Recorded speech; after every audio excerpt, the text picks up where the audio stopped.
Sanghar report Mohammad ओस्मारू जो सांगड़ लगोणे तालीह चक में रतो रत जो वेरी निकतो भाउ जो दुश्मन बणिजी वियो।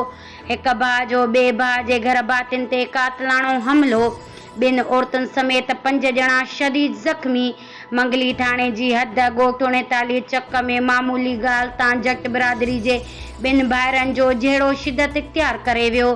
भाउ पंहिंजे भाउ जे घर भातियुनि ते हमलो कराए मुनव्वर हुसैन, तारिक जट, यासिर ज़ूबिया ऐं हलीमा जट खे रतो रत करे छॾियो। ज़ख़्मियुनि खे सिविल अस्पताल सांगड़ आंदो वियो, जिते ज़ख़्मियुनि ॿुधायो त असां भर वारे ॻोठ में ख़ैरात ते वञी रहिया हुआसीं त असां मथां डंडा बरदार माण्हू शफ़ात जट, मुबशर, मुंतज़िर, शहज़ाद, एजाज़, ख़ालिद ऐं ॿियनि हमलो करे ज़ख़्मी कयो आहे। हिननि चयो त मंगली पुलिस खे पिणु इतला कयो, लेकिन मंगली पुलिस का बि गिरफ़्तारी न कई आहे, जंहिं करे झेड़े वधण जा इम्कान आहिनि। हिननि वधीक चयो त पीपी वर्कशॉप ते हिकु सिपाही खे इंचार्ज कयो वियो आहे, जंहिं करे झेड़ा हर रोज़ जो मामूल बणियल आहिनि।